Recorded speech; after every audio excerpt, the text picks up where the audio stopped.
Pues el libro de Apocalipsis es un libro tan interesante, tan hermoso, porque saben que ya casi cuando lleguemos al capítulo 4 en adelante, estamos ya en lo último, podríamos decir, porque durante las iglesias, que es el capítulo 2 y 3, es un periodo histórico y también es futurista y también es presente, pero vamos a desmenuzar esa sección. Pero ya después, cuando entramos al capítulo 4, que entramos con la visión del trono de Dios, ahí es donde a Juan se le empiezan a revelar todos los acontecimientos para nuestro tiempo. Y ahí es entonces cuando precisamente comienzan a mostrarse los acontecimientos a partir de 1844. Y va avanzando hasta la venida de Jesús y la Tierra Nueva, que termina el 21 y el 22. Para que tengan una idea, ¿verdad?, de que cuando se le da la revelación a Juan, es a partir del capítulo 4 que ya podríamos decir llega nuestro tiempo, desde el tiempo de Elena G. de White o de los Milleritas en adelante, que es lo que conocemos como el tiempo del fin, ¿verdad? Y pues y se hace muy interesante porque vamos a entender mejor en qué tiempo estamos hoy durante todos esos acontecimientos. Así que va a ser muy interesante. ¿Puedes hacer una oración, por favor? Comenzamos. Cariñoso y buen Señor, que tú estás en el cielo, Señor, bendito y santificado sea tu nombre. Amén. Te damos gracias, Señor, por la oportunidad que vamos a tener al estudiar tu palabra. Amén. Te suplicamos que le ayudes a Yanira para que Amén. ella tenga las palabras adecuadas, Señor, para nosotros, para que nos enseñe a nosotros a través de ti. Amén. Señor, aumenta nuestra fe, haznos comprender tu palabra, porque la entrada de tu palabra da luz, refrigéranos con tu presencia, llena nuestro corazón de tu espíritu. Te damos gracias en tu dulce precioso Cristo, en nombre de Cristo Jesús. Amén. Amén. Amén. Amén. Muy bien, a los últimos que acaban de entrar, bienvenidos, buenas noches. Estamos comenzando el segundo capítulo de Apocalipsis y veíamos a manera de un repaso general, ¿verdad? El primer capítulo nos hablaba de Jesús, de que Él es el revelador, no es Juan el revelador, Jesús es el revelador. Y vimos el proceso, ¿verdad? Como el Padre se lo da al Hijo, el Hijo se lo da al Ángel, el Ángel se lo envía a Juan y Juan tiene que llevarlo a la iglesia y luego nosotros tenemos que llevárselo al resto del mundo, ¿verdad? Esa es la secuencia y luego pues Juan en el primer capítulo oye una voz que le habla, él se vuelve y a quien ve es a Jesús, nada más que lo ve a Jesús glorificado, ¿verdad? Que su cabello es blanco como la lana, sus ojos como llama de fuego, que dice que tiene una ropa larga y con un cinto de oro en su cintura, y luego sus pies como bronce bruñido, y que pues su voz era como una voz de trompeta, etcétera, etcétera. Y vimos que Jesús se mueve en medio de los candeleros, y los candeleros representan a las iglesias, y las estrellas representan los ángeles que Dios tiene en su iglesia. Así que nosotros podemos estar completamente felices y seguros de saber que cuando vamos a la iglesia, y cuando digo cuando vamos a la iglesia no estoy diciendo al edificio, sino que cuando un grupito de personas estamos reunidos porque nosotros somos la iglesia, ahí está Jesús en medio de nosotros, y ahí están los ángeles en medio de nosotros, y ahí está el Espíritu Santo. Así que por eso es que el Señor Jesús nos da el consejo de decir, no dejar de congregarse como algunos tienen por costumbre. Así que básicamente el primer capítulo se centra en presentar a Jesús. Presenta, porque Jesús es el corazón de todo el libro de Apocalipsis. Así que entonces, ahora entrando en el capítulo 2 de Apocalipsis, vamos nosotros a ver más o menos estos puntos. Que este capítulo 2 con el capítulo 3 son realmente un solo bloque, por decir así. Nosotros sabemos que después se dividieron la Biblia en capítulos y versículos, pero realmente el mensaje es a las 7 iglesias. pero está dividido en 2 capítulos. Hoy vamos a ver la mitad de ellos y la próxima semana las otras iglesias. Pero en este caso, primero Jesús da un mensaje, se presenta Jesús, luego le da un elogio, luego una censura, una llamada de atención, una apelación, porque en la apelación le da la respuesta para poder sobreponerse al problema que tiene esa iglesia. Y luego al final nos da una promesa, ¿verdad? Porque nosotros somos la iglesia, así que a nosotros nos está hablando y nos da promesa o promesas, porque en algunos casos es más de una cosa lo que el Señor le ofrece a su iglesia, a los que vencen, ¿verdad? Así que esa va a ser más o menos la manera como desarrolla este capítulo. En primer lugar, el primer mensaje es a la iglesia de Éfeso. La iglesia de Éfeso fue la iglesia que representa, podríamos decir así, el periodo desde el año 31, y nosotros sabemos que en el año 31 Jesús ascendió al cielo.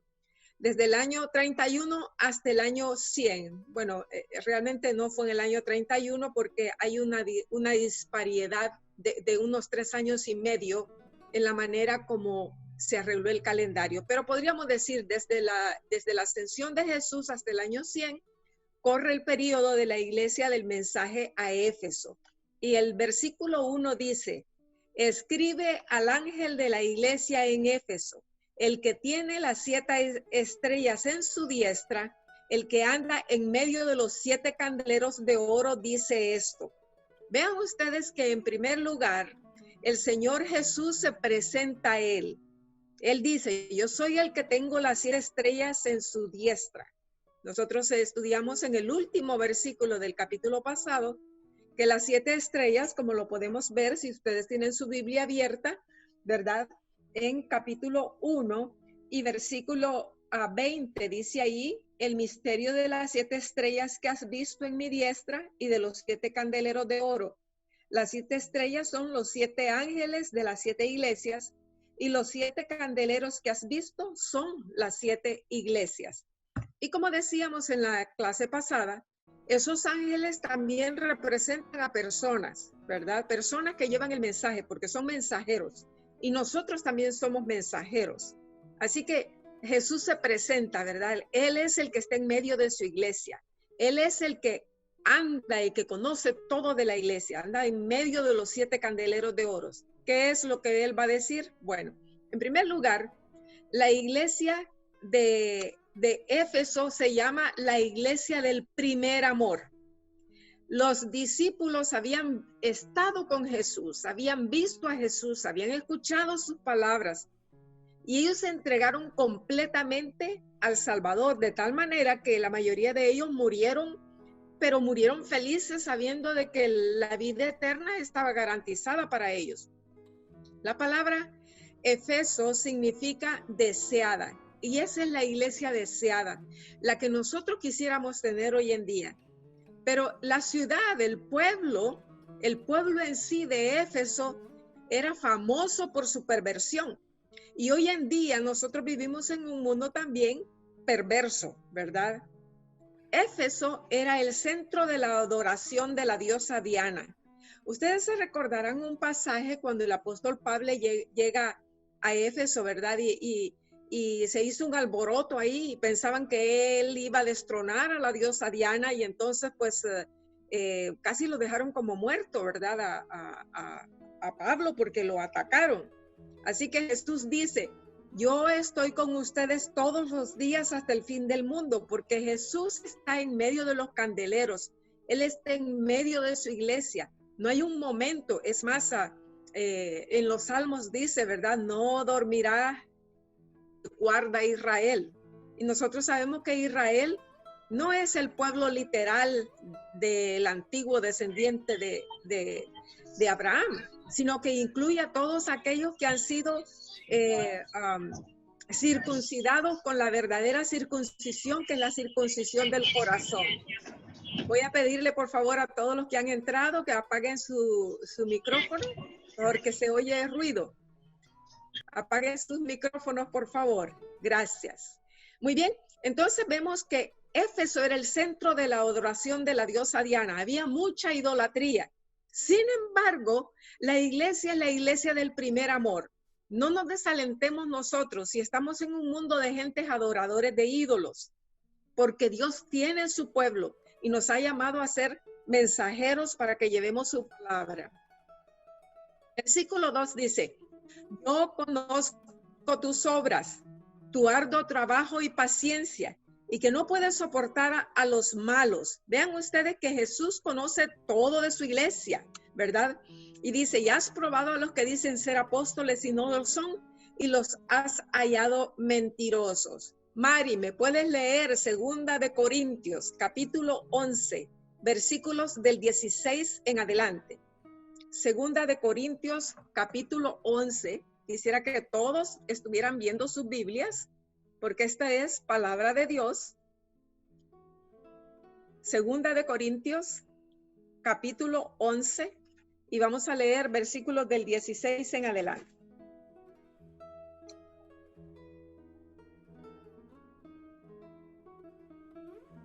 ¿Lo tienes, Mari? No tiene sonido. Tu micrófono está apagado. Perdón, deudo. Otra vez digo, que nadie me tenga por loco, o de otra manera, recibidme como a loco, para que yo también me gloríe un poquito. Lo que hablo, no lo hablo según el Señor, sino como en locura, con esta confianza de gloriarme. ¿Hasta dónde? Vamos a ver. El 16. Veamos del 23 en adelante, para que veamos los sufrimientos de Pablo, para que veamos cómo vivía esa iglesia. Son ministros, y es 2 de Corintios 11, ¿verdad? Sí, está bien donde estás. Ok. ¿Son ministros de Cristo? Como si estuviera loco hablo. Yo más. En trabajos más abundante, en azotes sin número, en cárceles más, en peligros de muerte muchas veces. De los judíos 5 veces he recibido 40 azotes menos 1. 3 veces he sido azotado con varas. 1 vez apedreado. 3 veces he padecido naufragio. 1 noche y 1 día he estado como náufrago en alta mar. En caminos muchas veces. En peligros de ríos. Peligros de ladrones. Peligros de los de mi nación. Peligros de los gentiles. Peligros en la ciudad. Peligros en el desierto, peligros en el mar, peligros entre falsos hermanos, en trabajo y fatiga, en muchos desvelos, en hambre y sed, en muchos ayunos, en frío y en desnudez. Y además de otras cosas, lo que sobre mí se agolpa cada día, la preocupación por todas las iglesias. ¿Quién enferma y yo no enfermo? ¿A quién se le hace tropezar y yo no me indigno? Muy bien. Está bien.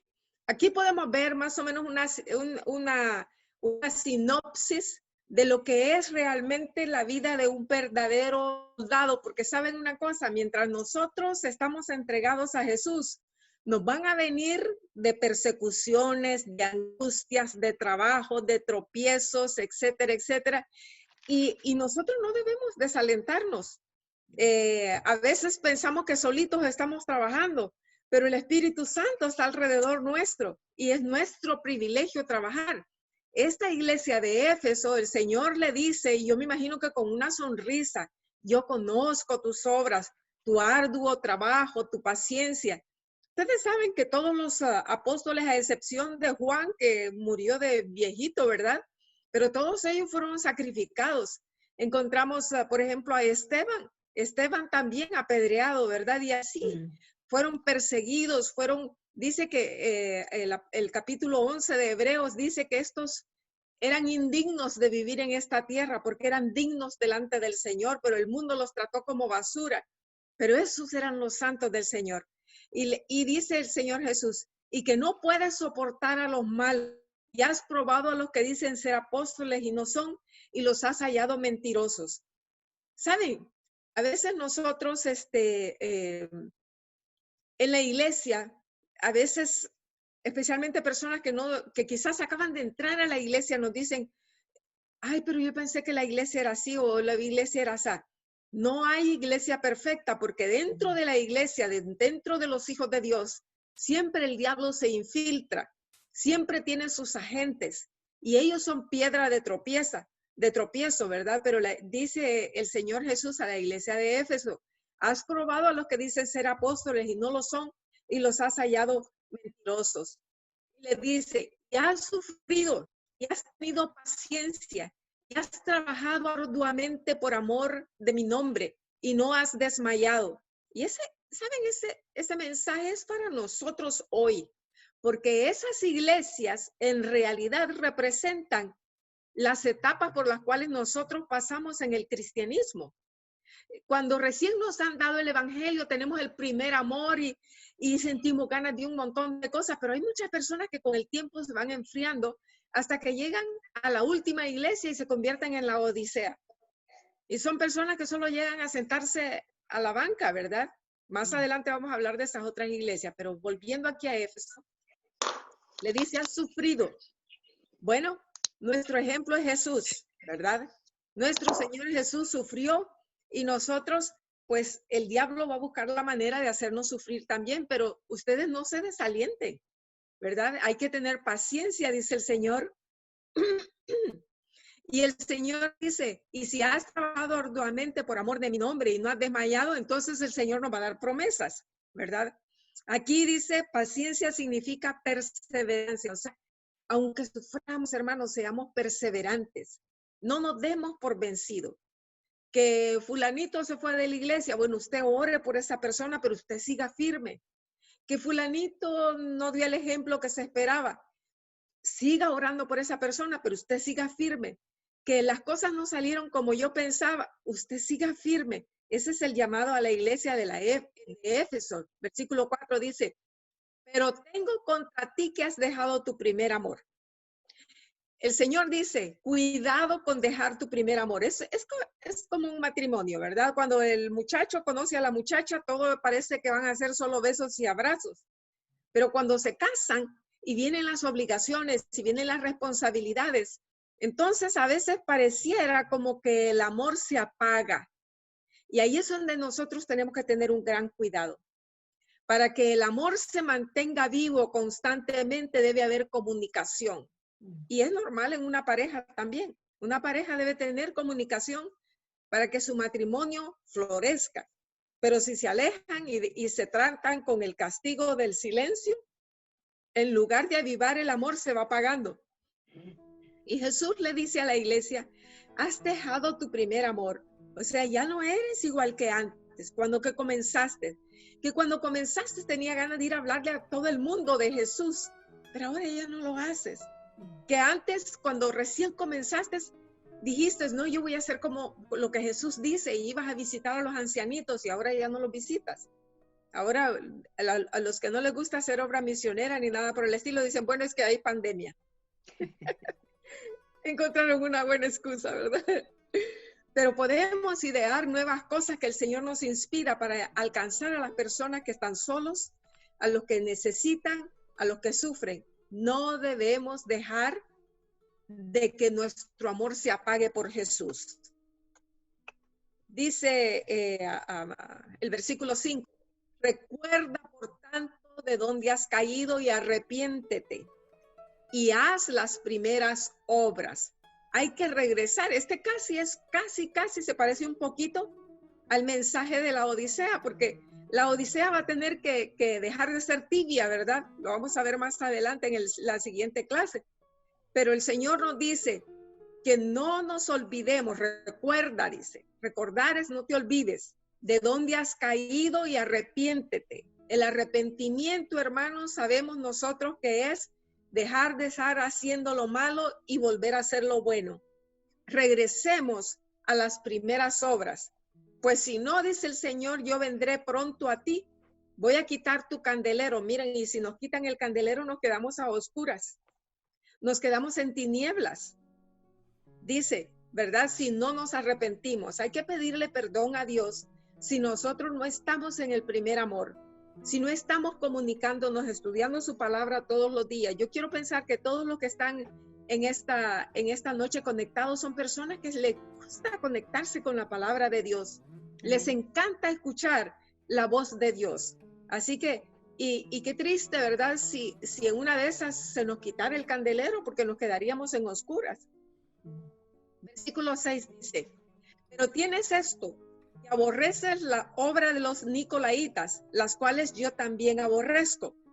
Ahora, los nicolaitas era una secta seguidora de un Nicolás, era gnóstico, y creían, ahí hay una letra extra, creían que nada de lo que se hace con el cuerpo puede contaminar el alma. Y miren que eso todavía se cree en muchas religiones paganas, ¿verdad? Que creen que la mente es una cosa y el cuerpo es otro. Algunos piensan que el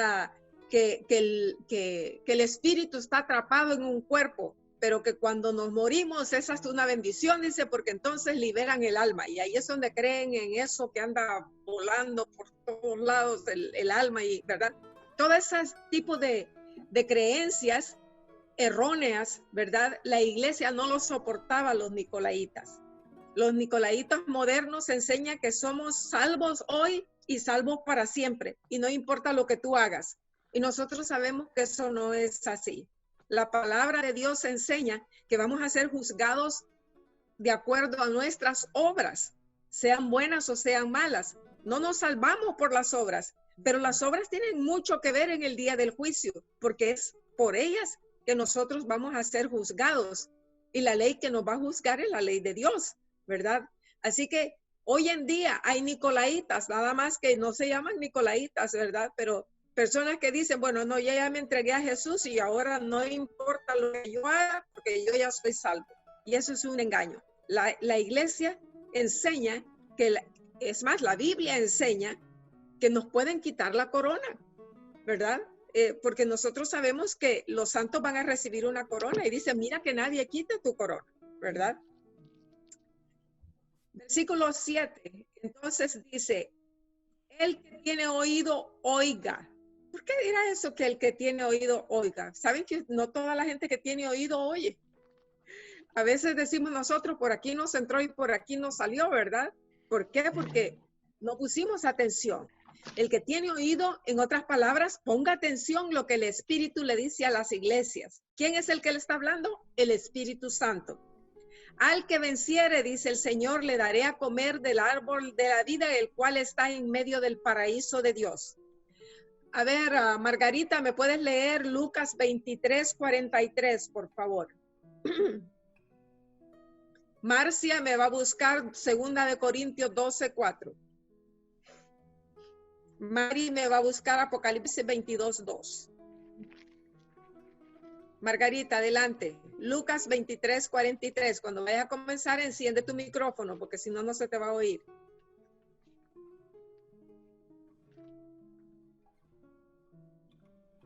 Bueno, quizás no está. Muy bien, entonces vamos a leerlo nosotros. Busquemos Lucas. Aquí estoy. Ok. ¿Puedes leernos Lucas 23:43? Entonces Jesús le dijo, entonces Jesús le dijo, de cierto te digo que hoy estarás conmigo en el paraíso. Muy bien.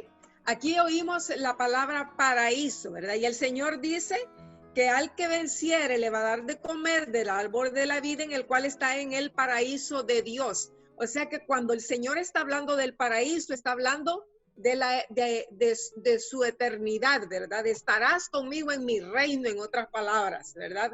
Cuando habla del paraíso, está hablando de la tierra restaurada, de las maravillas que Dios va a mostrarnos. Veamos otro versículo, 2 Corintios, capítulo 12, versículo 4.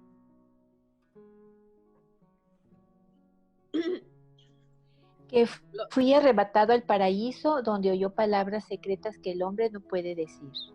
Muy bien. Hay personas que piensan que el paraíso es una utopía, pero no.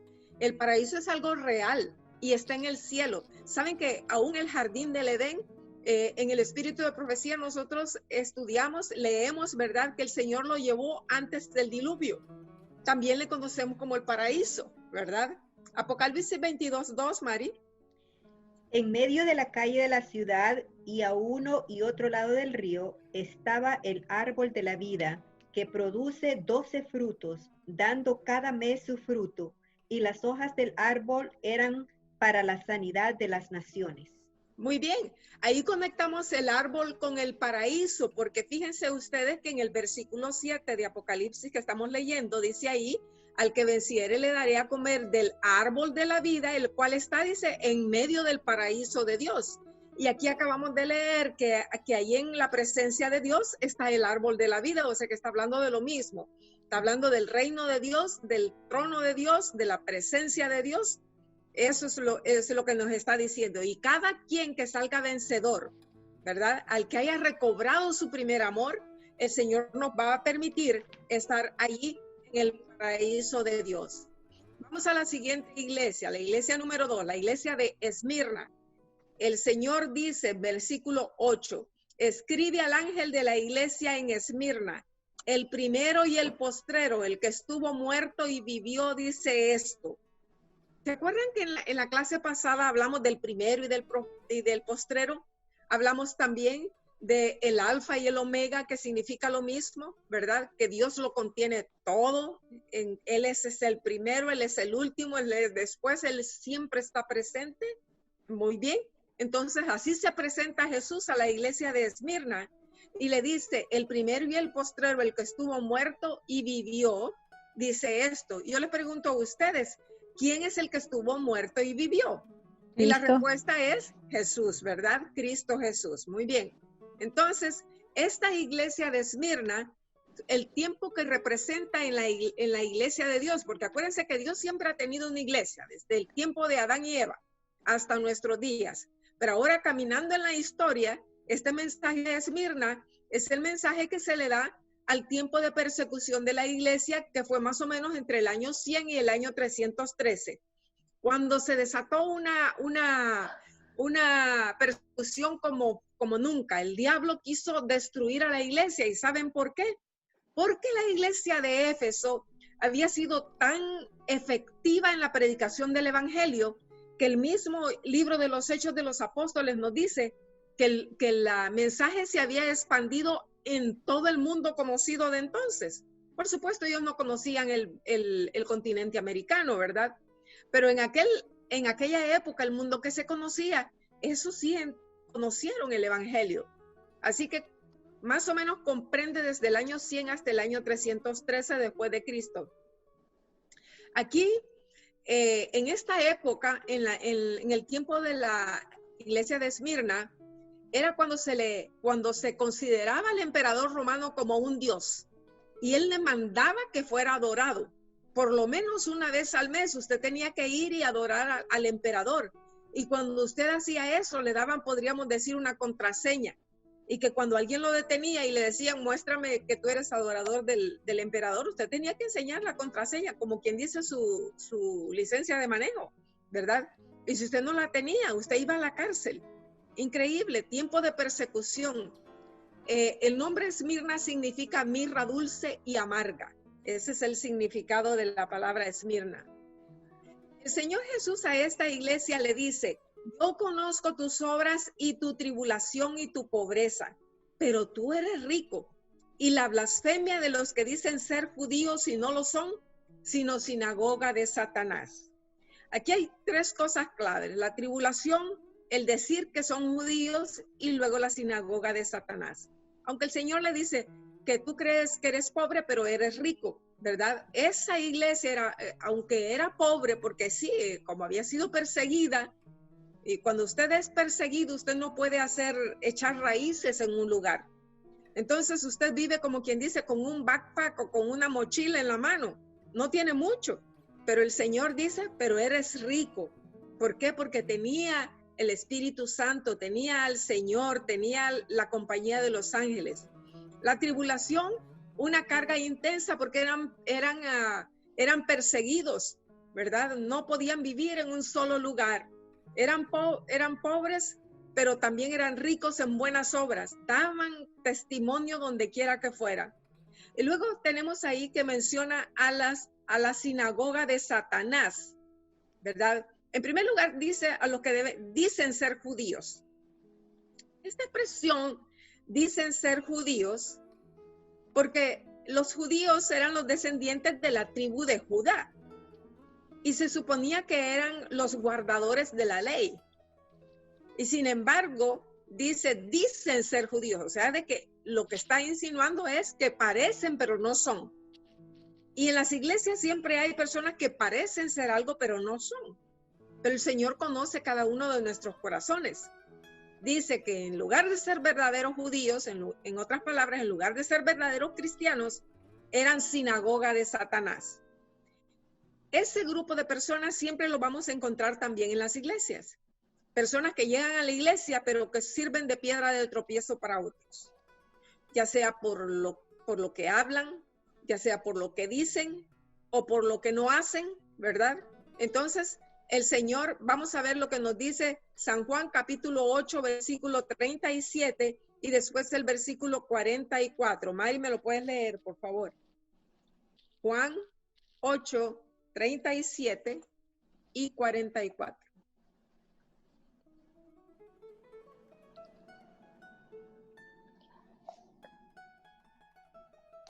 (8:37). Ajá. Sé que sois descendientes de Abraham, pero procuráis matarme, porque mi palabra no haya cabida en vosotros. Y luego versículo 44. Vosotros sois de vuestro padre el diablo, y los deseos de vuestro padre queréis hacer. Él ha sido homicida desde el principio, y no ha permanecido en la verdad, porque no hay verdad en él. Cuando habla mentira, de suyo habla, porque es mentiroso y padre de mentira. Muy bien, gracias. Ven ustedes entonces que el mismo Señor Jesús, en el tiempo del Señor Jesús, que Él estaba realmente en medio del pueblo de Dios, por decir así. Pero sin embargo, allí en esos que se decían ser pueblo de Dios, estaban los que lo querían asesinar. ¿Cómo es posible? ¿Verdad? Entonces, el Señor Jesús les dijo, no, ustedes no son hijos de Dios, ustedes son hijos del diablo, ¿verdad? Qué terrible, qué acusación más grande. ¿Saben? Nosotros como cristianos vamos a encontrar todas estas etapas en nuestra vida, ¿verdad? El Señor Jesús dice, pero no temas en nada lo que vas a padecer. No le tengamos miedo al sufrimiento, hermanos. Miren, yo hace mucho tiempo que aprendí esas cosas. Que el sufrimiento es parte de la vida del cristiano. El mismo Señor Jesús sufrió. No temas a lo que vas a padecer, dice el Señor. He aquí que el diablo echará a algunos de vosotros en la cárcel. ¿Saben? Apocalipsis capítulo 12, no lo estamos leyendo ahorita, lo vamos a estudiar más adelante. Ahí nos dice que el diablo se fue a hacer guerra contra la iglesia. Así que vamos a padecer, hermanos. Y si no padecemos es porque nos parecemos demasiado al mundo y nos confundimos con el mundo. Pero cuando nosotros reflejamos el verdadero carácter de Dios en nuestra vida, entonces créanme, la persecución viene y empiezan y la gente, a unos les caemos mal, a otros les caemos bien, a los que están bien con Dios. Pero los que no están bien con Dios, somos un reproche para ellos, ¿verdad? Y no es que nosotros querramos hacer sentir mal a nadie, sino que es obvio el cambio.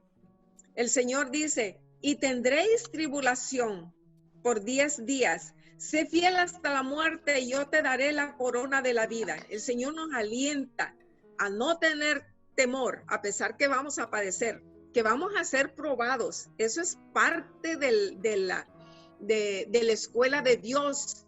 Los emperadores romanos persiguieron a los cristianos de esa época, los echaron a la cárcel, y no solo los echaban a la cárcel, los tiraban a los leones para que los despedazaran, los quemaban en la estaca, ¿verdad?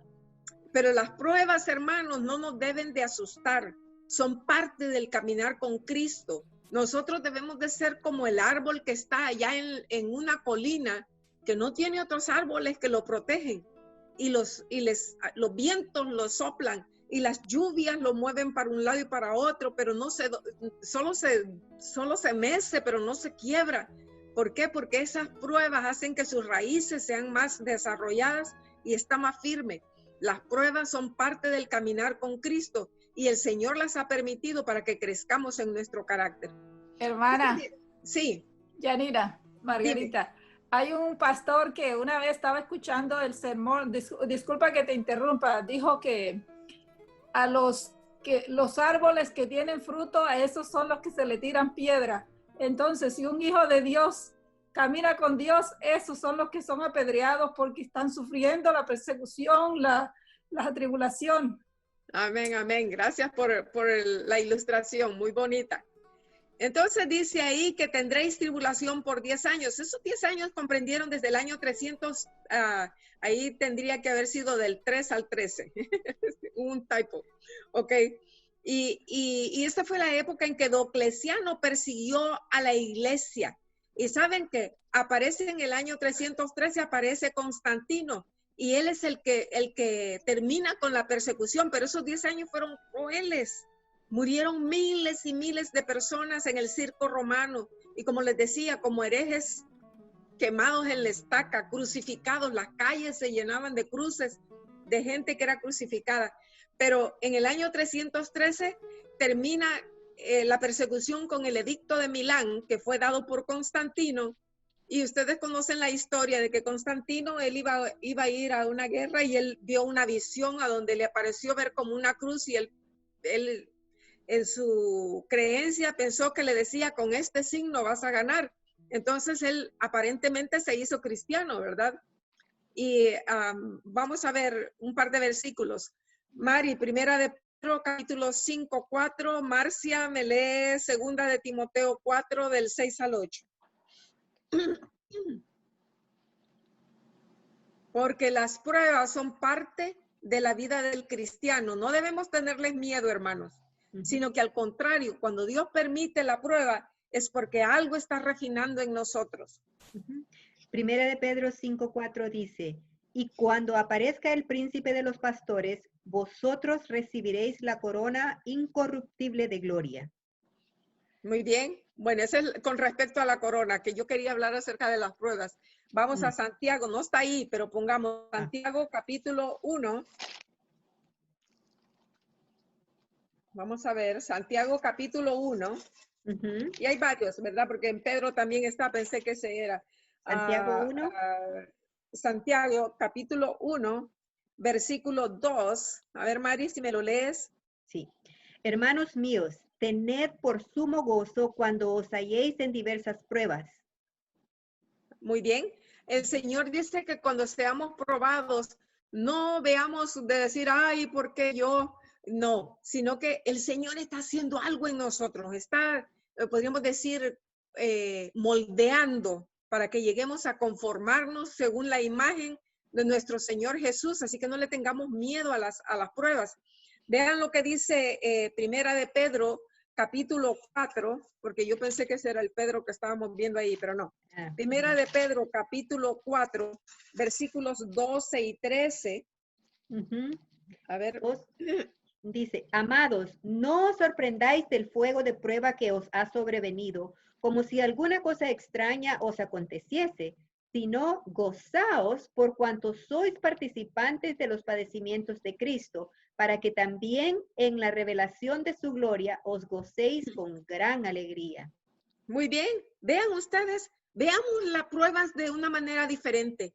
No nos pongamos a llorar cuando vienen las pruebas. No nos pongamos a sentirnos las víctimas cuando las pruebas vienen. No, Dios está haciendo algo en nosotros. Si usted se ha entregado a Dios, si usted es un hijo de Dios, el Señor lo está moldeando. Es más, el Señor dice, yo a los que amo castigo. Las pruebas son parte de ese caminar con Cristo. Y ya vimos ahí la última parte, sé fiel hasta la muerte, te daré la corona de la vida. Porque la corona, como ya vimos ahí, ¿verdad? Que la corona Dios se la ha prometido a todo aquel que va a ser salvo. Veamos segunda de Timoteo, capítulo 4, versículos del 6 al 8. Me fascinan esos versículos. A ver, Mari, si la puedes leer, segunda de Timoteo 4, del 6 al 8. Porque... me dijo primero. Ok, está bien. Ok, ¿cuál es? Adelante, adelante. Usted también, sigue, adelante, sigue. sí. Ok. Porque yo ya estoy para ser ofrecido y el tiempo de mi partida está cercano. he peleado la buena batalla, he acabado la carrera, he guardado la fe. Por lo demás me está guardada la corona de justicia, la cual me dará el Señor, juez justo, en aquel día, y no solo a mí, sino también a los que aman su venida. Amén, amén. Para ustedes y para mí hay una corona. Y Pablo dice, he acabado la carrera. Y en las carreras se sufre, hermanos. Miren que se sufre, aún en las carreras literales. El pobre hombre va muriéndose de sed y muriéndose de cansancio y ya los músculos no le dan más y apenas, pero llega, ¿verdad? Pero encuentra la corona. De igual manera, he caminado la carrera, he terminado el trabajo que el Señor me dio y luego dice, y me está guardada la corona, la cual me dará el Señor nuestro en aquel día. Y no solo a mí, dice, sino a usted y a mí también. Amén. Amén. Porque nosotros debemos terminar la carrera también, hermanos. Luego dice el versículo 11, el que tiene oído, oiga lo que el Espíritu dice a las iglesias. El que venciere no sufrirá daño de la segunda muerte. Hermanos, nosotros sabemos que la segunda muerte es la donde no hay resurrección. Es el acabose de todo, ¿verdad? Pero en la resurrección nosotros queremos levantarnos si es que nos toca morir la primera muerte. Pero la segunda no tenemos que morirla, ¿verdad? Apocalipsis capítulo 20, versículo 6, Margarita. Y también del 13 al 15. Apocalipsis. Capítulo 20, versículo 6.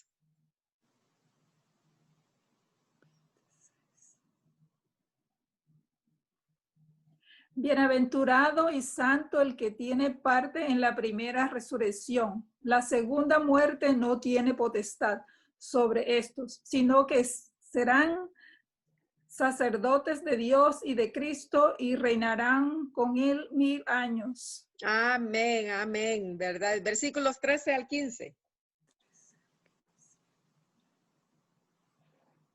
Y el mar entregó los muertos que habían en él, y la muerte y el Hades entregó los muertos que habían en ellos, y fueron juzgados cada uno según sus obras. Y la muerte y el Hades fueron lanzados al fuego. Esta es la muerte segunda. Y el que no se halló escrito en el libro de la vida fue lanzado al fuego, al lago del fuego. Muy bien, entonces vemos nosotros, ¿verdad?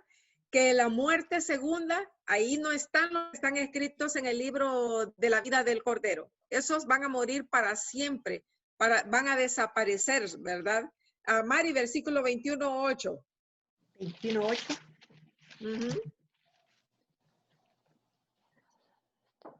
Pero los cobardes e incrédulos, los abominables y homicidas, los fornicarios y los hechiceros, los idólatras y todos los mentirosos tendrán su parte en el lago que arde con fuego y azufre, que es la muerte segunda. Bueno, ahí tenemos otro dato más. La muerte segunda son los que van a terminar en el lago de fuego. Y el lago de fuego no fue preparado para los seres humanos, sino que para el diablo y sus ángeles. Pero ahí van a terminar todos aquellos que insistan en no apartarse del mal. Apocalipsis 1:18 lo estudiamos la semana pasada, donde dice que Jesús tiene las llaves del sepulcro y de la muerte, ¿verdad? Porque Jesús es el que venció, el que se levantó.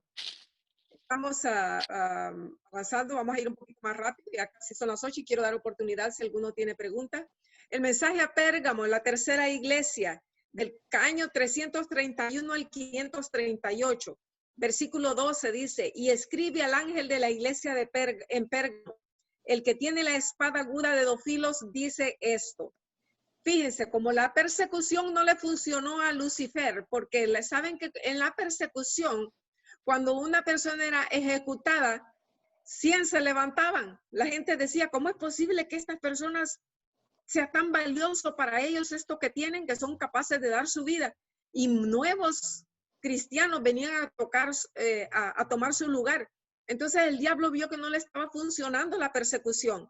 Entonces decidió mejor infiltrarse en la iglesia. Y nosotros sabemos que a partir de Constantino, La iglesia de Pérgamo es el momento en cuando entran a la iglesia todo tipo de herejías, todo tipo de paganismo, todo tipo de idolatría, etcétera, etcétera. Pérgamo estaba sobre un monte, era una ciudad muy culta. Ahí se adoraba a Zeus. Para los griegos, Zeus era el jefe de todos los dioses, ¿verdad? Y también se adoraba al emperador y a Mitra, que era el dios Sol. El Señor Jesús nos habla, ¿verdad? De que en la iglesia, así es como la iglesia que una vez fue pura y santa, se fue convirtiendo en una iglesia pagana, ¿verdad? Así es como entró el paganismo a la iglesia. El Señor dice, el que tiene la espada de dos filos dice esto. ¿Qué es la espada de dos filos? A ver, Marcia, Hebreos capítulo 4, versículos 12 y 13. Porque la palabra de Dios es viva y eficaz y más penetrante que toda espada de dos filos, que alcanza hasta partir el alma y aún el espíritu y las coyunturas y tuétanos, y discierne los pensamientos y las intenciones del corazón. Y no hay cosa criada que no sea manifiesta en su presencia. Antes todas las cosas están desnudas y abiertas a los ojos de aquel a quien tenemos que dar cuenta. Amén. Veamos la espada, la palabra de Dios es como una espada que entra hasta lo más profundo. Y yo lo he visto en tantos casos, hermanos. Miren, he visto personas que al escuchar la palabra de Dios dicen, pero entonces esto no hay que hacerlo, o esto hay que hacer, o la palabra de Dios entra, busca lo que uno no puede hacer en una persona, la palabra de Dios lo hace. Tengo testimonios a diestra y siniestra de personas con las que he dado estudios bíblicos y que terminan entendiendo la palabra de Dios, porque la palabra de Dios llega hasta lo más profundo de su corazón. Esta semana estuve con una persona y nos estaba diciendo, ¿verdad? No voy a decir su nombre porque no voy a hacer que alguien lo conozca, ¿verdad?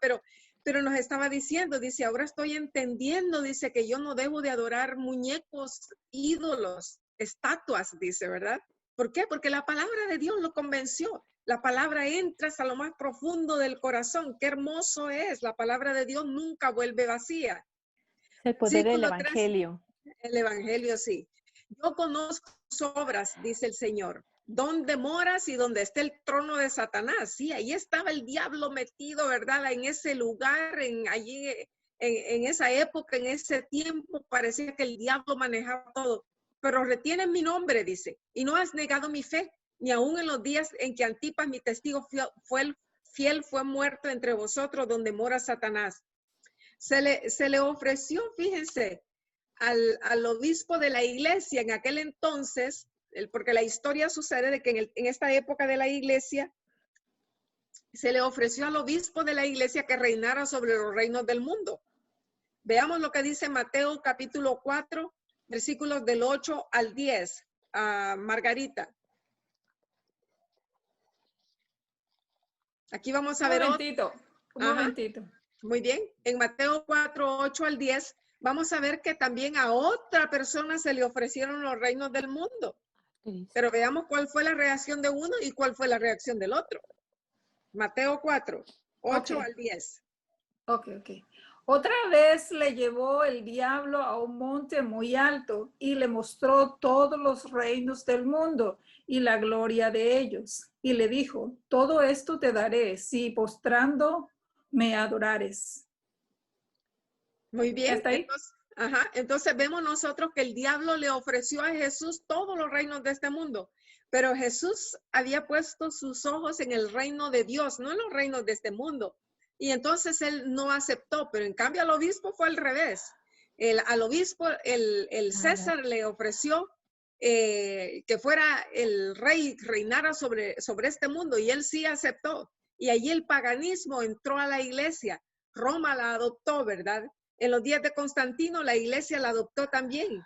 Apocalipsis 13, versículo 1 y 2, Mari.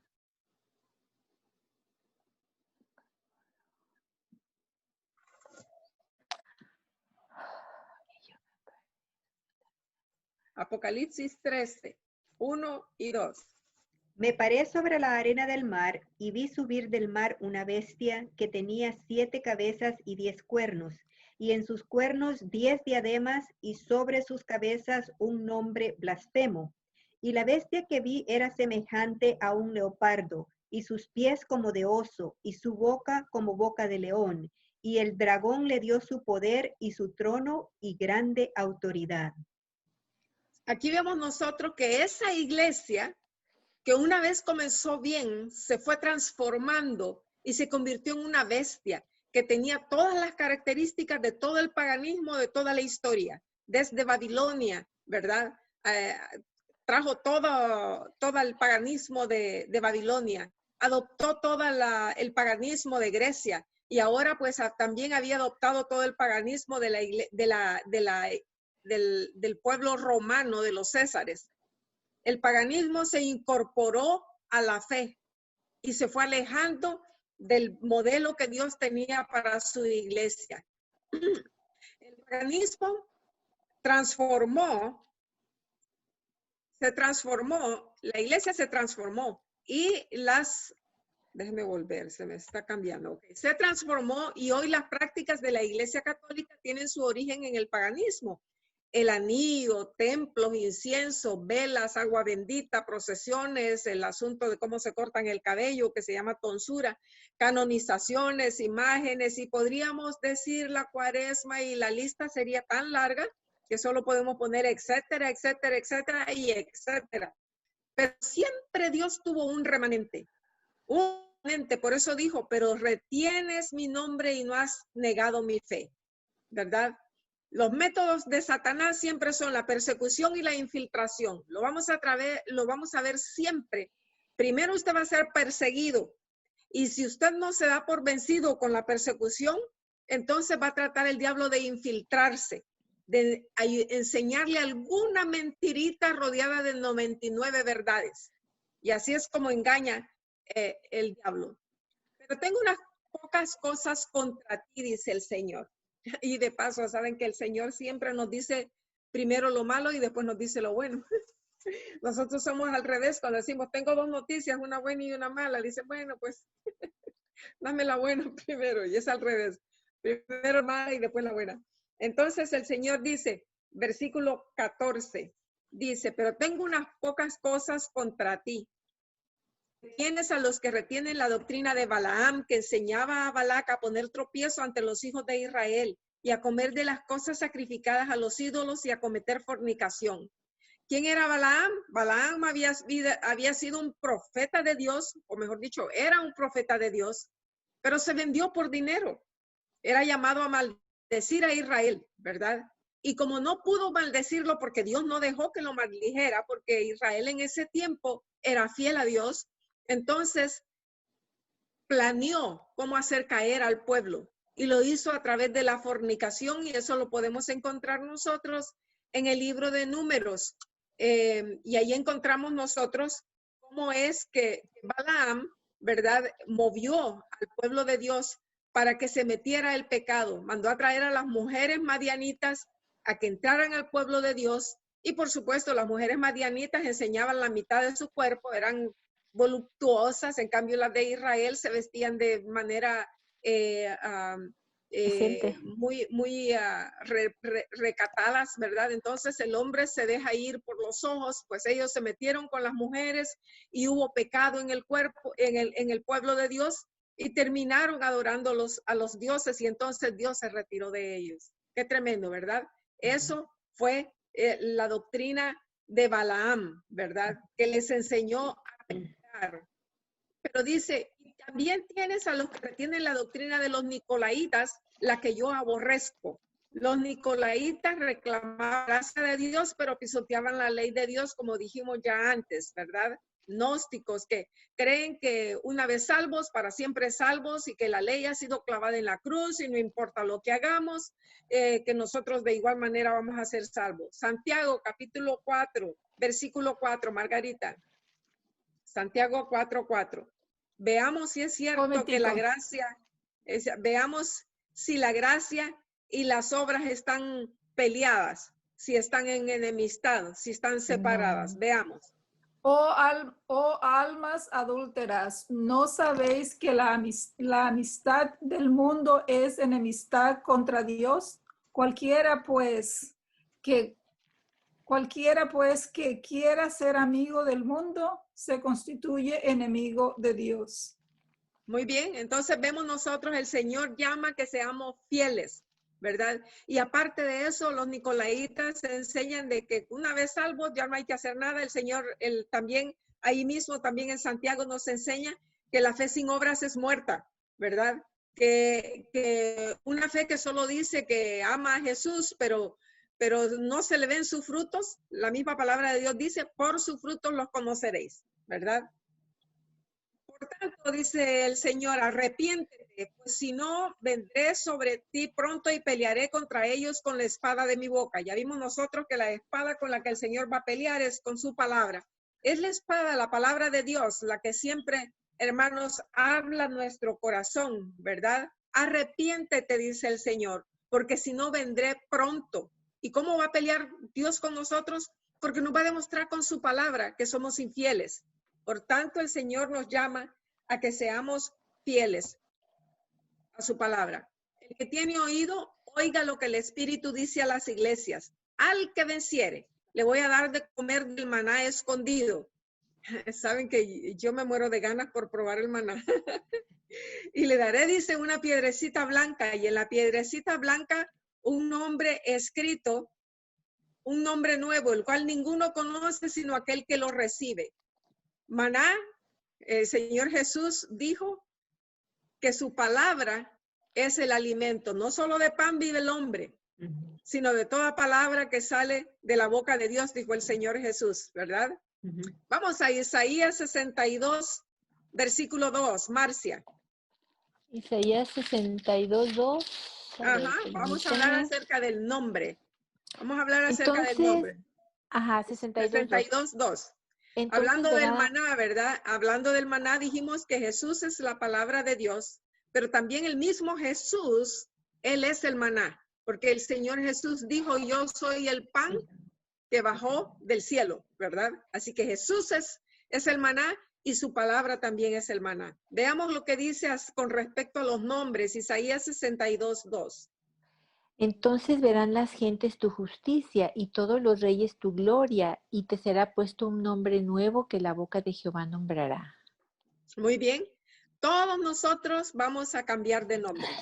Así que no se enamoren mucho del nombre y otros van a decir, ay, qué bueno que me van a cambiar el nombre porque nunca me gustó.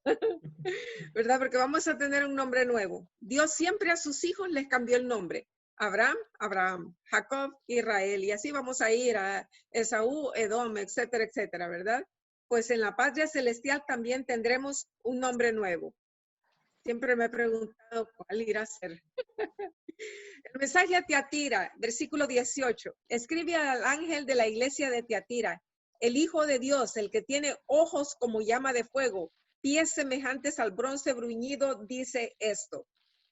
En primer lugar, la iglesia de Tiatira existió entre el año, representa, mejor dicho, al periodo de la iglesia entre el año 538 a 1517 después de Cristo. La palabra Tiatira significa sacrificio. Ojos en la palabra de Dios significa que el Señor lo ve todo. Nada está oculto ante Él. Escudriña su iglesia.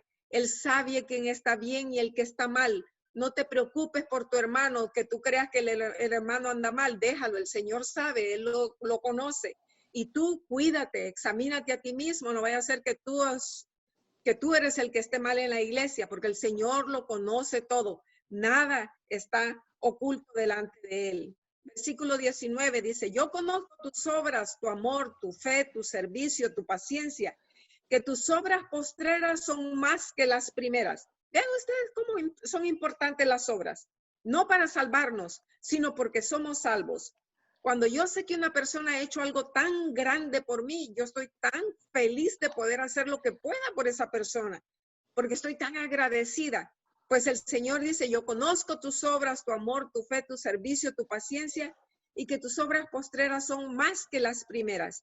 Este grupo representa a los valdenses y los albigenses.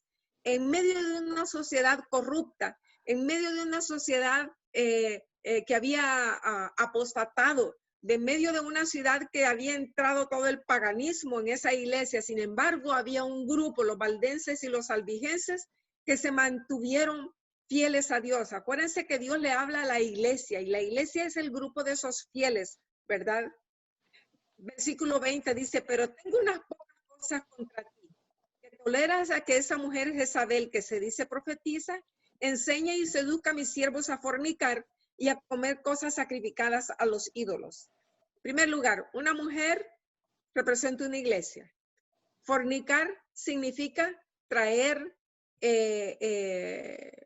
unirse en alianza, por ejemplo, la iglesia con el Estado en este caso. Jezabel es el sistema simbolizado de la falsa religión, ¿verdad? El conflicto de los siglos, de la página 49 al 52, nos llama que se convirtió en ramera la iglesia, apostató, se hizo ramera porque fornicó, se unió la iglesia con el Estado y entonces la iglesia comenzó a poner leyes, a quitar reyes y a poner reyes y a mandar hasta a matar a quien la iglesia considerara que era hereje, ¿verdad?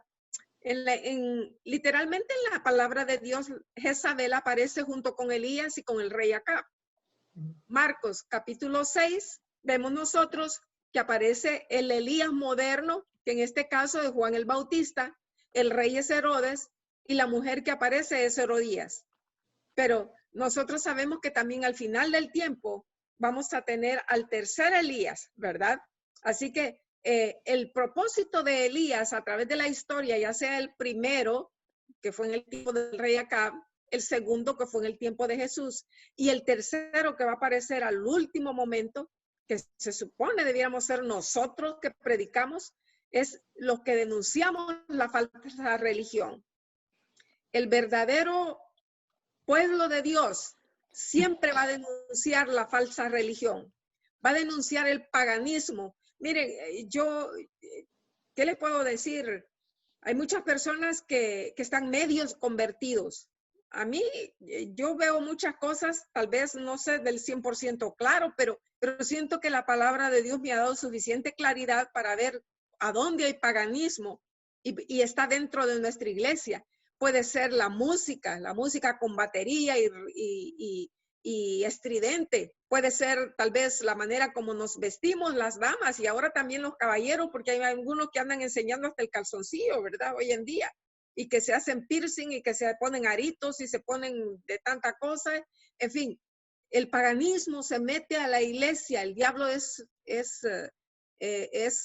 muy efectivo en hacer eso. Fiestas que el mundo celebra, muchas veces personas de la iglesia las están celebrando. Y yo me quedo pasmada, acaba de pasar Halloween, ¿verdad? 31 de octubre se celebra aquí en los Estados Unidos, el Día de las Brujas. Yo no puedo imaginarme a un adventista del séptimo día vistiéndose de bruja o de diablo. No, y tantas fiestas paganas que han entrado a la iglesia, ¿verdad? De las cuales nosotros ya debiéramos de irlas dejando, porque tenemos que ser el pueblo que Jesús está preparando para que sean esos 144,000 que han de predicar su palabra en los últimos tiempos. Y le he dado tiempo para que se arrepienta, pero no quiere arrepentirse de su fornicación. Aquí es donde nacen todas las hijas de la ramera. En la época del protestantismo, en el tiempo de Martín Lutero, nace la iglesia luterana, que nació hermosa y bella, pero se quedó allí, no siguió creciendo y se quedó con muchas de las costumbres de la iglesia católica. Y ahí nacieron un montón de iglesias que hasta hoy en día, la mayoría de todas son domingueras, porque se quedaron con el paganismo del día domingo adorando el día del sol. Elías llamaba al arrepentimiento y nosotros también somos llamados a ser los Elías del tiempo final. Versículo 22. He aquí yo la arrojo en cama en gran tribulación. ¿A quién? A la iglesia que está llena de paganismo, a los que con ella adulteran, si no se arrepienten de las obras de ella. Daniel 12:1 dice que será tiempo de angustia, cual nunca fue desde que hubo gente hasta entonces. Y en el asunto del arrepentimiento, Pedro les dijo, arrepentíos y bautícese cada uno de vosotros en el nombre de Jesucristo para perdón de los pecados. El Señor llama a la iglesia, en primer lugar, a apartarse del paganismo y que se arrepienta y que sus obras vuelvan a ser puras y santas como fue al principio en la iglesia apostólica. Versículo 23. Y a sus hijos heriré de muerte y todas las iglesias sabrán que yo soy el que escudriña la mente y el corazón y os daré a cada uno según vuestras obras. Romanos 2, capítulo 6. Mari.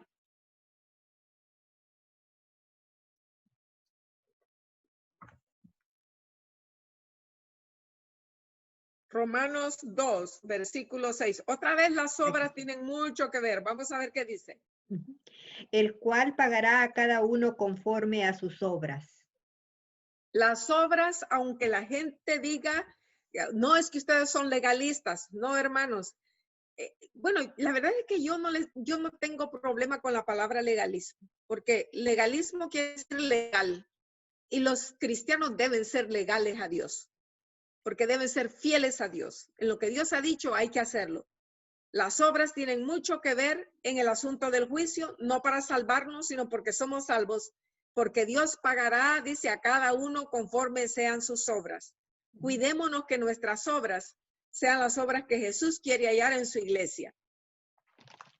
Versículo 24. Pero a vosotros, a los demás que están en Tiatira, a cuantos no tienen esa doctrina, o sea, la doctrina de Jezabel, y no han conocido a aquellos que los llaman las profundidades de Satanás, les digo, os impondré otra carga.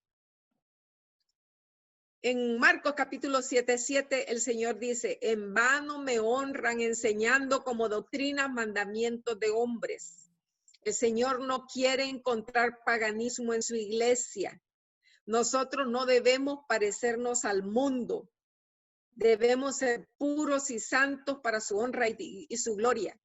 Babilonia, la grande, la madre de las rameras, todas las iglesias han estado contaminadas. Miren, hermanos, a nosotros el Señor nos ha dado una verdad tan grande y una verdad tan pura y tantos consejos que nosotros debemos de vivir conforme a esa enseñanza que el Señor nos ha dado.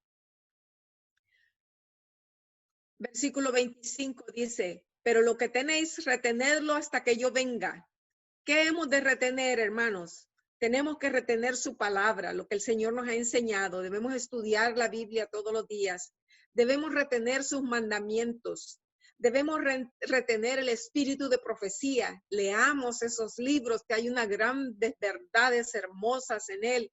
Debemos retener todas esas cosas que el Señor le ha dado a su iglesia del último tiempo, porque el Señor viene pronto.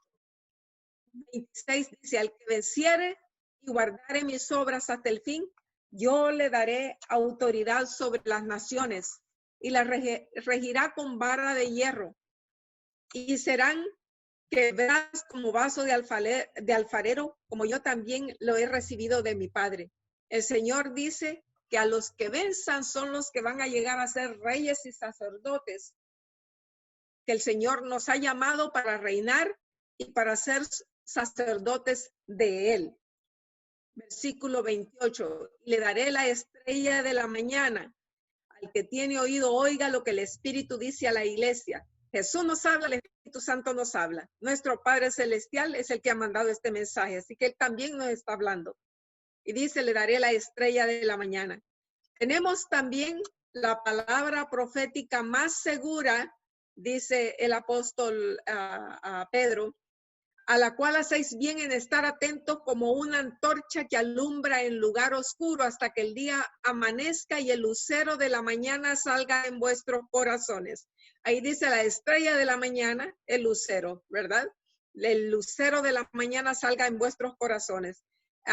Vemos nosotros de que Jesús es el lucero de la mañana. Y pronto Jesús ha de venir en gloria y majestad y ha de venir a recoger a su pueblo. Qué bendición, hermanos. Este es el mensaje para la iglesia. Con esto termina el capítulo 2. Amante Padre que moras en el cielo, nuevamente estamos agradecidos por el mensaje y el material que nos pones para que nos preparemos para tiempo futuro, Señor. De igual manera, Amén. nos das la sabiduría para que en ese momento, cuando ocupemos no abrir los libros, tengamos todo en la mente, grabado en nuestro corazón, Señor. Amén. Una vez más, agradecido contigo porque tenemos una excelente maestra. Ella Amén. gastó su tiempo en leer, en estudiar y está compartiendo todo lo que tú le diste con nosotros y eso es palabra tuya, Señor. Amén. Nuevamente, llegamos a donde estemos, donde vayamos y que tu protección siempre esté con nuestros familiares de igual manera. Una vez más, en el nombre precioso de tu Hijo amado Jesucristo. Amén. Amén. Amén. Buenas noches a todos. El Señor los Buenas noches a bendiga. todos. Nos vemos el próximo jueves. Dios les bendiga. Próximo jueves. Gracias, hermana. Amén. Gracias, Mari.